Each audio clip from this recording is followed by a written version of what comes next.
Hi everybody, and welcome to this episode of Disney Planning Insights. In today's episode, Matt and I are going to work you through the other part of Hollywood Studios.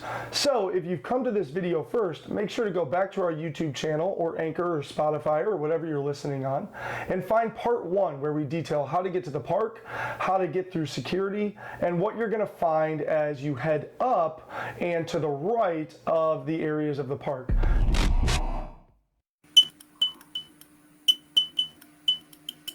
This is Disney Planning Insights.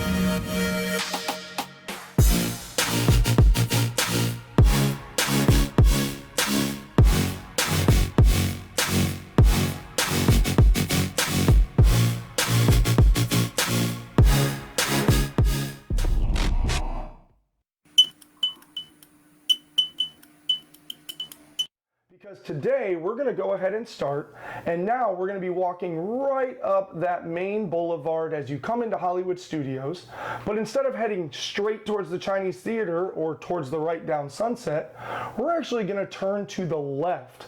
And the first road you find to the left as you move your way up is called Vine Street. Matt's going to go ahead and talk us through what we're going to find on Vine Street and the area known as Echo Lake. Take it away, Matt.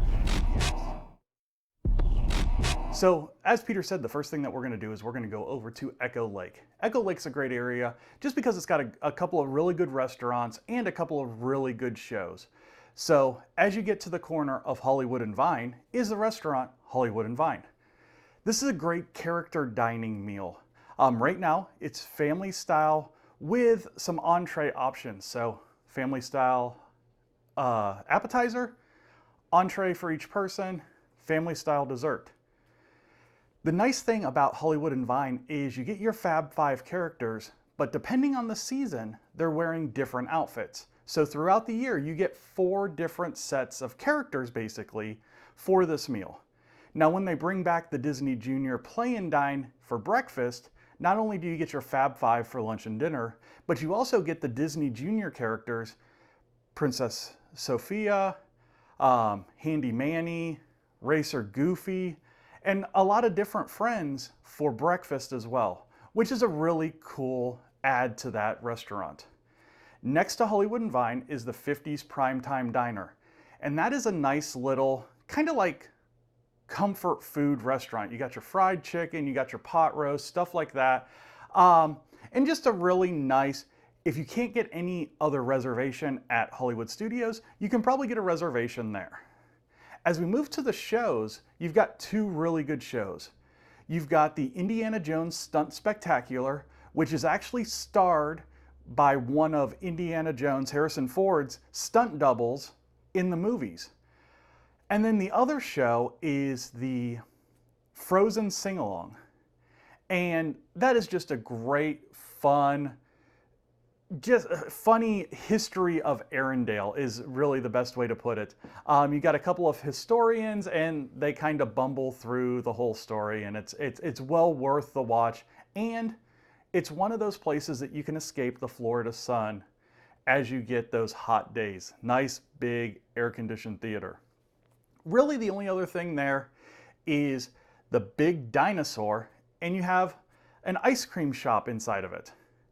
Gertie's Ice Cream, and great place to grab a cone, a bowl, and just chill out around Echo Lake, which is really cool during the holidays with all the overlays that they do on that.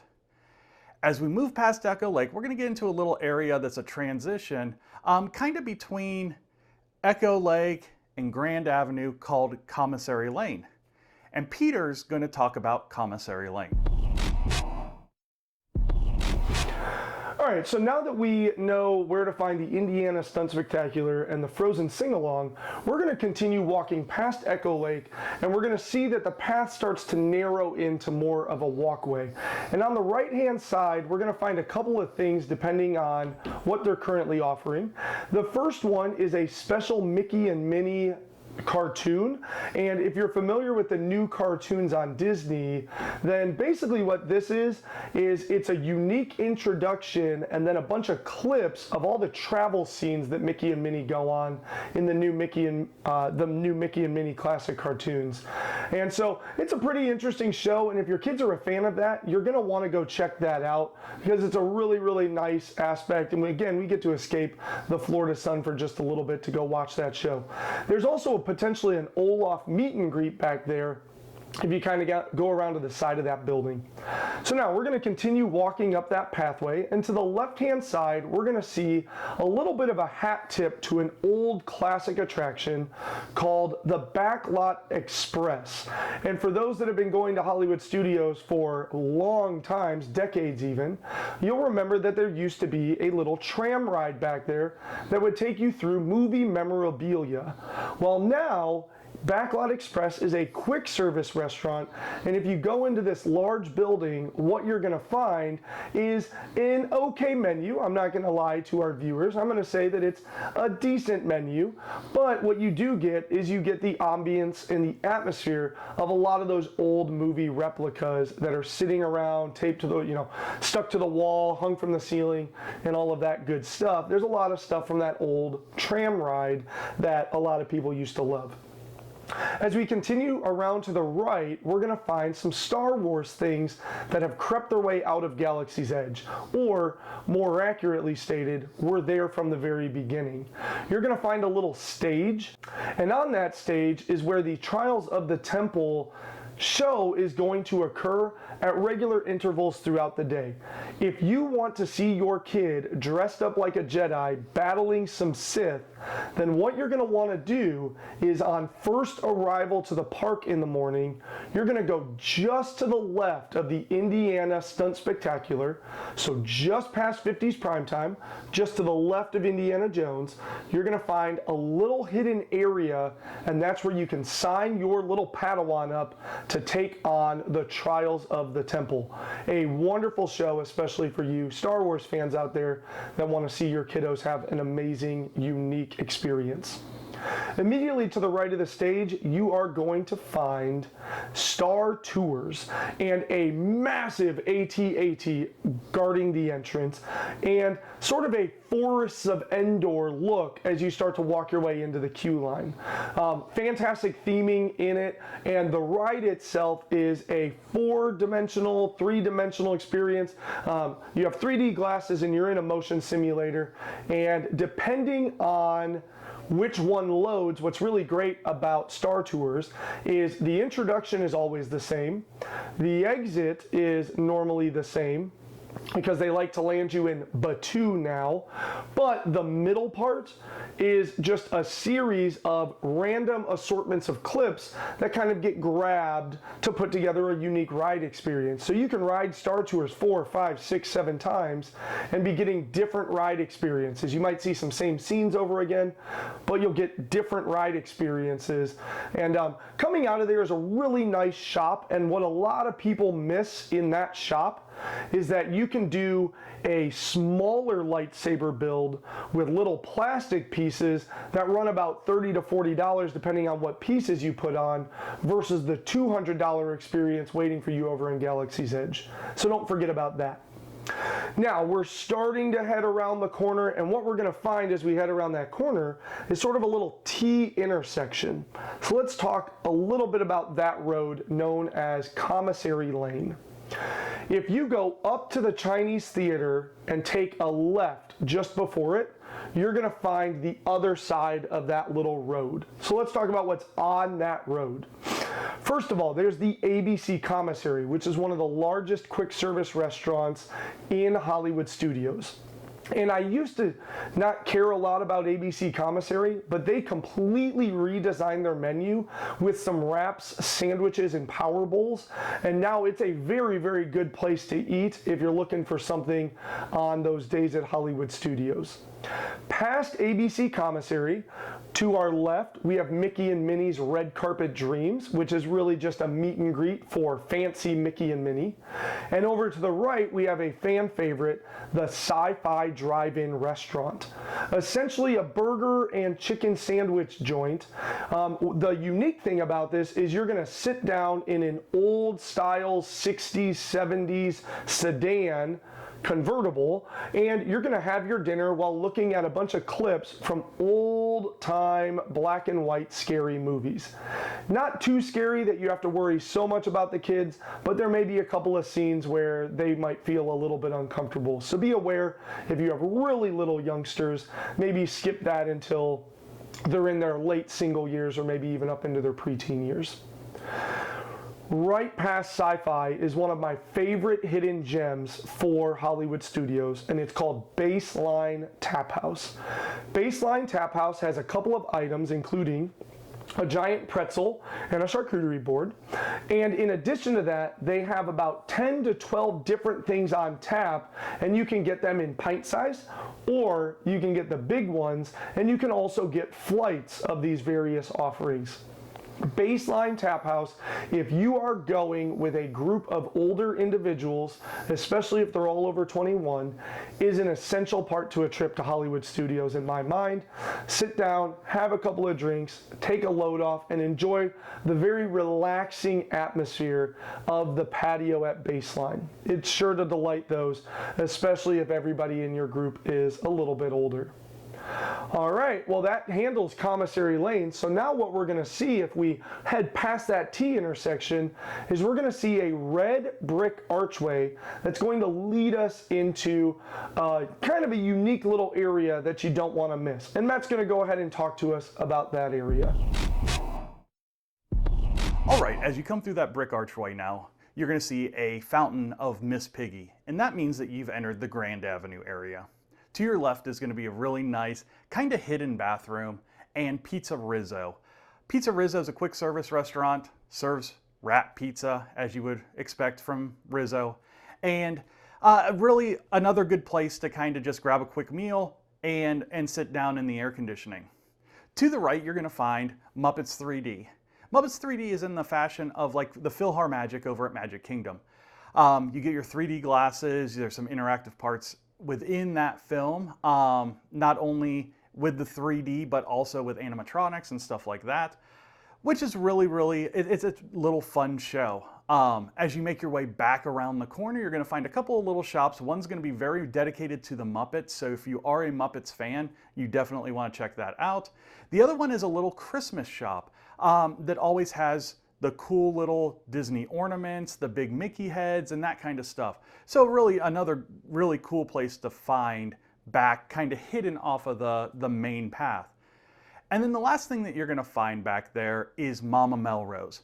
Mama Melrose is a great little Italian diner that doesn't just have spaghetti and meatballs. It really attacks like all of Italian fare and gives you a lot of options outside of your normal just pasta with red sauce. Another nice thing about Mama Melrose, and it's something we kind of touched on in the first video, is two of the restaurants that we're talking about today also work with that Fantasmic dining package when they bring it back. And basically what that means is you have a menu that's special to this package, and you get VIP seating to the Fantasmic show that night. So it's definitely something if you're working off of a dining plan, or if you're planning to see Fantasmic for the 1st, 5th, 100th time and want those great seats there in the middle, something that you can do and not have to use a fast pass or get there super early to have a good seat. Now, once you get out of this area, we're going to come back to the front of the area and you're going to see this huge stone archway. And you really can't see what's behind it. And it's for good reason, because you're going into Galaxy's Edge, and basically what you're doing is you're going off planet. And since this is Peter's favorite area of this park, I'm going to let him take it. All right, so as Matt said, we are now moving through a big stone archway that leads into a tunnel. And as you move your way into that tunnel, exactly what Matt says, we're going to see Earth disappear, and we're going to see Black Spire Outpost on the planet of Batuu come into view. And as we start to walk up there, the first thing that I want you to do as you head into Galaxy's Edge is immerse yourself. With all of the scenery and the attention to detail that Imagineers put into this land, it is very easy to lose sight of the fact that you are still on Earth as the X-Wing, TIE Fighter, cargo ships fly overhead. You'll catch yourself looking up for it, even though you know for sure that those ships don't exist and that they aren't flying overhead. So let yourself kind of be lost in the imagination and whimsy that it is to visit Black Spire Outpost. Now, let's go ahead and talk about some things you can do in Black Spire Outpost, starting with the rides. First, Rise of the Resistance, 7 a.m. boarding group. If you miss your opportunity there, 1 p.m. is your shot at redemption. When your boarding group gets called, you're going to head to Rise of the Resistance. And as you head in through that stone archway, that's the first thing you're going to find on the left-hand side. You're going to find sort of basically what looks like an entryway to an old abandoned rebel outpost, but don't worry, it's not abandoned. It's still a secret base for the Resistance. You're gonna head in, and I don't want to steal too much of it, so if you're really interested, Matt and I do have a ride point of view video, and you are welcome to go watch that. But I'm not gonna steal too much of that today, explaining Rise of the Resistance, other than saying it is a massive, immersive entertainment experience. Absolutely fantastic. Heading past Rise of the Resistance, we're going to start finding our way towards the heart of Black Spire Outpost, which is also, again, very interesting because that outpost is sort of out of the way. When you get into town, you're going to find a whole bunch of stuff just kind of chunked right in this relatively small area. So let's go ahead and take the pathway to the outside and talk about what we're going to find as we head down that way. As we head down to the right, we're going to find a couple of little drink stands. We're going to find an area where Rey and Chewbacca and sometimes stormtroopers will kind of do a little show up to the right. And we're ultimately going to wrap our way around that street. We're going to see up to the right will take us to Toy Story Land, kind of a back entrance in and out of this Galaxy's Edge area. And we're going to kind of head through the actual streets of Black Spire Outpost. Heading in, we're going to find the milk stand to our left where we can enjoy our blue and green milk. Absolutely great experience. And as we continue to head forward, we're going to find Oga's Cantina on the right. Very, very important if you are interested in Oga's Cantina that you jump on those reservations just the first chance that you can get.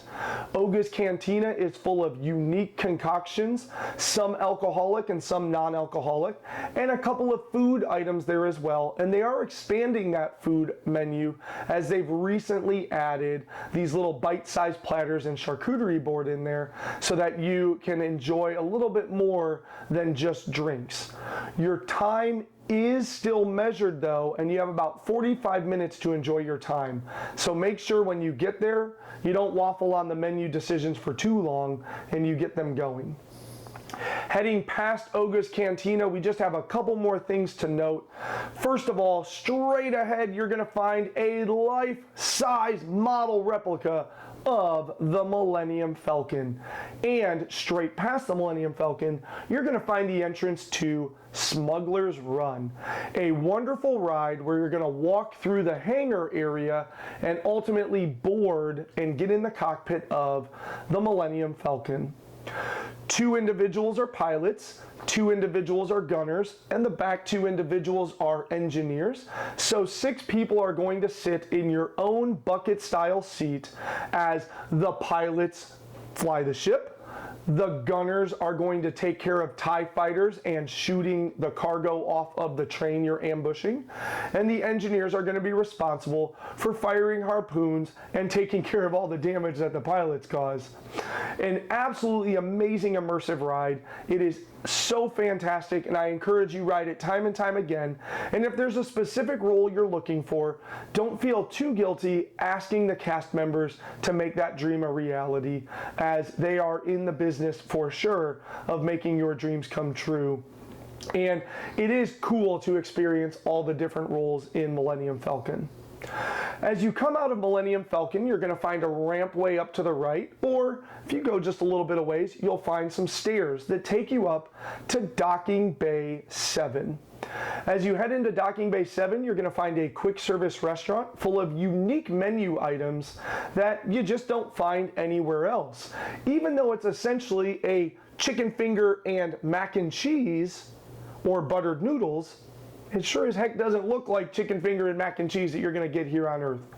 There's also essentially what results in a pot roast and some other dishes there as well, along with some unique beers and other drinks to enjoy if you're looking for non-alcoholic offerings. So, a wonderful dining experience, becoming one of my favorites. Heading to Docking Bay 7 is a really, really important part of my day at Hollywood Studios. One last quick service restaurant to bring your attention to is called Ronto Roasters. Coming out of the marketplace and towards the Millennium Falcon in the upper area, you're going to find Ronto Roasters, and it's really funny because they have a pod racer engine acting as the rotisserie as the meat spins around. So unique scenery, and basically what you have here is some wraps and some kebabs, and again some places to grab some libations, whether they be alcoholic or non-alcoholic. So enjoy all of the unique culinary experiences and the two fantastic rides at Galaxy's Edge in Hollywood Studios. Now, towards the later part of this, I did mention the marketplace, but I'm going to go ahead and bring Matt back as we talk about the unique shopping experiences that you can have here in Galaxy's Edge. All right, so I'm back. We're going to talk about a little bit of shopping, a couple of cool experiences, and some photo opportunities here in this segment about Galaxy's Edge. So Peter's going to start with the marketplace area. So earlier I talked about how we would head to the right, but as we head past our Rise of the Resistance, if you look to your left, you're going to find a little pathway that takes you up into the marketplace. Heading into the marketplace, you basically have about 6 or 7 shops in there, and they all have their own unique theming to them. There's one that sort of has collectibles and games, another one where you can adopt critters. Don't worry, they're just stuffed animals. There's one where you can buy authentic garb, whether it be Sith or Jedi. You can grab some robes, full Rey costumes, and other things like that. There's one that has just basically black Spire Outpost merchandise, shirts, keychains, magnets, and more things along those lines. And the last thing in there is a little popcorn stand where you can just grab some drinks and some popcorn. And I don't think I forgot any, and originally I said 6 or 7, but apparently it's just 5 as I worked my way through there. Heading past the marketplace, you'll find Ronto Roasters that I talked about previously. And through there, you're going to find a couple of unique experiences, which Matt's going to go ahead and talk about the first one of those now. Yeah, so the first experience is going to be the Droid Depot. And if you've ever, dreamed of owning your own R unit or BB unit, this is the place for you. What you do is you sign up for a reservation and you get to go and build your own unit. Not only do you get to pick the colors, the unit, and you can mix and match. Basically, all the parts are on this huge conveyor belt and you just kind of pick them out as they come by and you build your unit. Then you go to a specialty stand where a cast member will help you assemble this unit and bring it to life. And bringing it to life is really cool. And it's something that in these two experiences, they do really, really well. Because when you bring your droid to life, it's going to kind of babble in its little electronic chatter, and it's really going to sound like it's coming to life.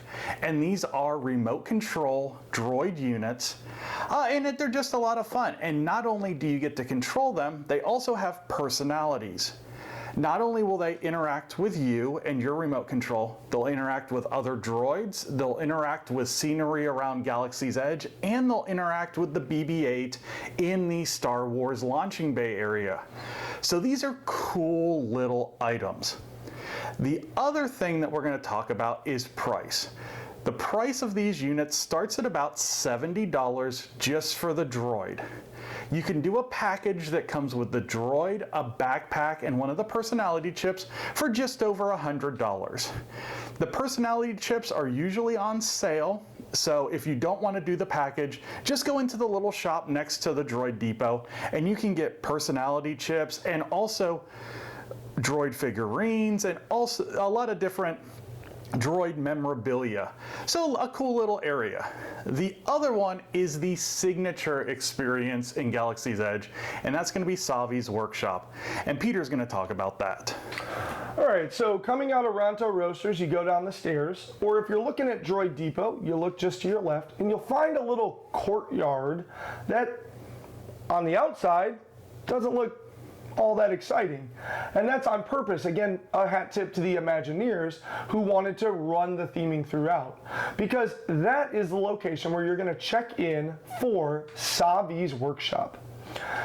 If you walk up, or as the stormtroopers are walking by, you kind of are amazed and amused at the same time as the workers kind of act like there's nothing to see here and there's nothing going on. But then as you check in, you're going to choose one of 4 unique build types. Okay? And in those 4 unique build types, basically they just have different themes. So some of them are like more metallic, some of them have metal and black, some are like metal and gold, and one of them is elemental. So you have things like bones and horns and wood and type of things like that. So you're going to go up, you're going to choose your build type, one of those 4, and then they're going to give you a little lanyard and a pin and stuff, and you're just going to kind of set out there. And in just a short time, somebody from inside the building is going to come out and bring you in to Savi's workshop. Now, if you want to see a full detailed Savi's workshop and what happens inside, make sure to check out our other podcast where we have live footage of parts of the show. And again, I don't want to spoil it too much, but I will tell you it is a remarkable experience. The master builders, not to take anything away from the Lego movie, but the master builders that are in there are full of experience and lore, a remarkable storytelling adventure as you ultimately craft your lightsaber. And just like that Droid Depot has that unique bring it to life moment, your lightsaber as well has a very unique, powerful bring it to life moment full of emotion and charge. It is a wonderful, wonderful experience.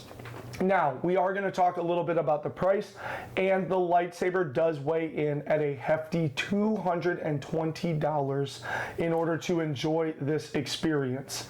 Now, for that, you get a very unique, fully capable lightsaber that are capable of those lightsaber duels. So you are getting a good quality lightsaber that is capable for cosplay and other things along those lines. You are also getting a nice foam padded carrying case for taking it around Galaxy's Edge, Hollywood Studios, and ultimately your voyage home. So that is all included and bundled into that price, but it is a little bit hefty. Do I think it's worth it? Yes, I absolutely do think it's worth it, and I look forward to completing my final build. My family and I have 3 of the 4, and the one that I'm missing is called Power and Control because it's black and silver and it's basically dark side, so I haven't brought myself to that one yet. I've got the other 3. It is a remarkable experience to save up the money for, because I just can't put it into words. Go check out our other podcast if you'd like to see more. Coming up out of Savi's, make sure what's in the bag, if the stormtrooper asks, it's just space junk. Coming up out of Savi's, if you turn immediately to your right, you're going to find the Den of Antiquities. And in the Den of Antiquities, you're going to find replica lightsabers for some of your favorite characters, as well as a holocron of either the light or dark side and kyber crystals. And what's great about the kyber crystals, if you just went to Savi's, you had to pick your blade color. Well, in the Den of Antiquities, you can find all the other colored kyber crystals, and just by sliding open your harness and putting in that new kyber crystal, your blade color is going to change to that new color. So really, really cool to head into the Den of Antiquities and pick up some other colors for your lightsaber blade. Now, the last thing we want to talk about in Galaxy's Edge is photography, because there are some really, really amazing shots you won't get anywhere else on Earth. Like Peter said, Galaxy's Edge is one of the most photogenic parts of any park in Walt Disney World. And that doesn't take away from any of the other parks, because there's great photo opportunities everywhere else. But Galaxy's Edge gives you some out-of-this-world photography and some cool stories behind some of the things that you're shooting. Not only do you have the full-size Millennium Falcon, you've also got a full-size replica of Kylo Ren's attack ship. You've got a full-size replica of an X-Wing that was used in The Mandalorian. There's just great things to shoot all around Galaxy's Edge, and then wait till night, because all these people that bought their lightsabers at Savi's are going to congregate around the Millennium Falcon and around Kylo Ren's ship, and some cool long exposure shots with them swirling those things around are great photo-friendly pictures. So take some time and wait around after your late night Oga's reservation and just walk through with your camera and take some really cool photos that you'll treasure for the rest of your life. So as you can see through both episodes, Hollywood Studios has a ton to do, especially when you're talking about getting up early to get that Rise of the Resistance boarding group and looking at the 2 new lands. You know, Hollywood Studios has probably had the biggest revitalization over the last 6 years of any park in Walt Disney World, with the addition of not only Galaxy's Edge, but Toy Story Land. So thank you for watching. Definitely check out all of our social media accounts at DPI Podcast on Facebook, at PATM Disney Travel on Facebook as well, and the Disney Planning Insights Podcast on YouTube to check out all of our content. Thank you guys for watching, and you guys have a good day.